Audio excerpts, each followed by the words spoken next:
right? So if they can witness how we are eating, Mm. then they're going to learn about food um, in a healthy way. Because what I don't want to, we're very conscious of not creating any food disorders with our children. Mm. Mm. Mm. I want them to view certain foods as bad or wrong. Um, uh, I want them to have an understanding of what's good for them and what's bad for them, but have the authority to decide if they want to have something that's bad for them. Mm. They can have that, but they understand that it's bad for them. Okay. It's If that just letting them climb and Yeah, fall, yeah, and so they both love climbing. We've always let them just fall over, and well, actually, I was never really down for that. Eddie was like, "Oh, I'll be all right." Mm. I'm like, "It's really high." He's like, "He'll only do it once," mm, and like, they're so body aware, and they've got that through just being that us stuff. being able to go, okay, like you want to climb that thing. I wouldn't do it, Mm. but something I always say to them, if Mars ever asks me, can I climb on this? Can I do this? Can you help me? My response is always listen to your body, slow down, Mm. see how it feels. If you don't feel safe, I'm here to help you, but if you want to try, just take your time and keep checking in with how you feel. Mm-hmm. And that's the philosophy that I want them to try and have with food is, it's here. I'm not going to say no as much as I would if I was full on controlling this hands on. Mm. You want sweets? Okay, But the thing is, when we give them sweets, he doesn't even finish them. yeah. Mm.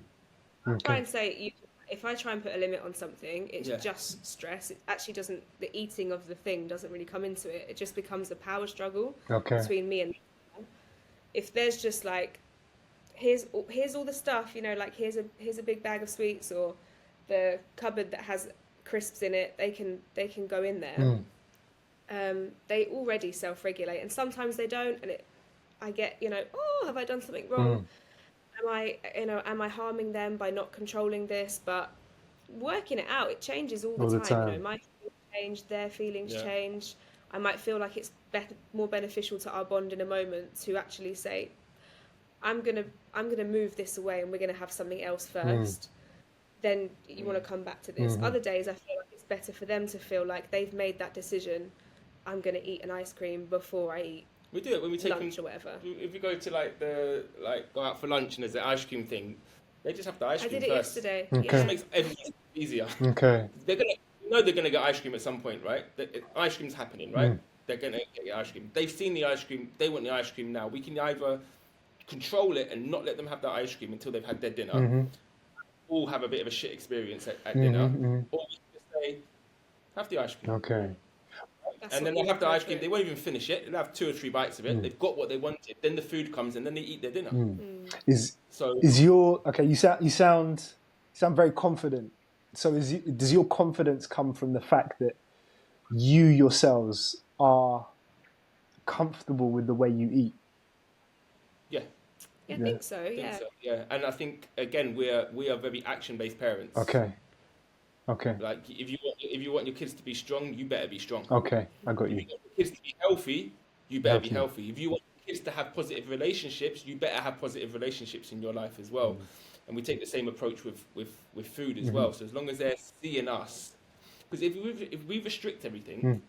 and they go to nanny's house where there's no restrictions, they make themselves sick Mm. because they'll just eat all of the crap that they can eat. But because there is no restrictions, like it's not like mysterious. fruit. It's not forbidden. Okay. Right, if you make something forbidden, then it's going to become secretive. It's going to become they're going to get hold of this thing and they're going to eat it without you knowing, or they're going to rush and eat the packet before mum notices and takes it off. But when you take that away, they have more awareness over what they're doing. They get to learn that responsibility. Yeah. It's kind of like the same thing with screens. You can watch TV as you want, and then we can have a discussion about how you feel. And Yeah. I'm not going to put any judgment or shame on that, but I'm going to help them realize, maybe your eyes feel funny or you're tired. This is not something we've experienced, but just trying to help them rather than. It's such a hard place to land this battle of gender as a parent, which I'm sure you've got so much experience in as well. I could impart so much on them, but I know that's not how they learn. They learn from feeling it, from falling off the tree that was too high to climb. But I don't want to instill doubt in them by saying you can't do it, because there's also always the chance they will do something, Okay. and then we both get to learn about their capabilities. But with the food, it's yeah, I'm trying for there to be as much room for understanding and their own experiences. You know, I went through the thing with veganism where, looking back, I was eating very unhealthily. You know, in my approach to it mentally, which maybe if I'd have grown up with more freedom and understanding around food. I grew up in a house of like Weight Watchers and Slimming World, and fat's bad and cardio is good, and don't lift weights. When I started lifting weights, everyone was freaking out, like, you're going to look like Dana Lynn Bailey. And I really wanted to look like her. I had the haircut and everything. I was like so down for that. But yeah, rather than just being like, oh, just do what you want and see how it goes. And it is scary to do that as a parent, but I fall back on, I think, going back to what you said about confidence, I just fall back on this grounded knowing that we could all be wrong. From veganism, I learned that I was like going to be vegan for life, and this is it. I'm perfect. I'm the most spiritual I'm ever going to be. Like, this is the route to success. And then, it was a, you know, dark night of the soul and a total crushing of identity and a rebirth. And I was like, I don't think I'll ever be that sure of myself again, because being that sure is actually quite exhausting. Parent, I'm glad that I went through that transition before having children, because now I can be like, oh, do you know what? They're going to feel different in 2 days. They might want to eat a whole bag of, you know, whatever it is today that's going to stress me out, and they'll get over it. I survived no B12 for 5 years. You know, here I am.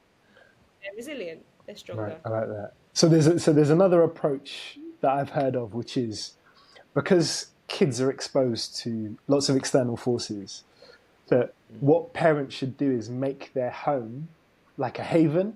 So make it the place where they eat healthy food, because in the outside world, they're going to be exposed to, you know, all of the ultra-processed foods and ultra-processed food snacks and sugars and all of this. But yeah, no, I like your thinking about it as well. I mean, we try our best to make the home a haven, because, you know, when she goes to school or to, you know, to friends' houses, she's going to be exposed to all sorts. But yeah, I mean, you know, in the morning, she joins me with my steak and egg breakfast or my mince breakfast, you know. So I feel like I'm building some sort of a foundation for her, and like an awareness that is good quality food. So if she does go off the rails in the future, you know, maybe there'll be like a small kind of hook that will kind of bring her back to, you know, to that food. And it will, because I grew up with home cooked foods. I grew up with two parents that cooked. Two parents that will cook a chicken and boil up the bones. That was just normal, right? And looking back now, it has instilled something in me about whole foods and about the respect of food and the love for food and the relationship with food. So I'm living proof of that because of the way I was raised. And I agree with you with the haven. This is what we do. We make our home like the safest space for them, safest space for them to express themselves and to understand and to learn and to see us in all our glory. You know, making sure that they see our loving relationship, making sure they see us cooking, they see us training and exercising, see us turning off the TV and putting music on and dancing. They see us reading and whatnot. Because I think, well, we all know that they learn through the actions, not the words.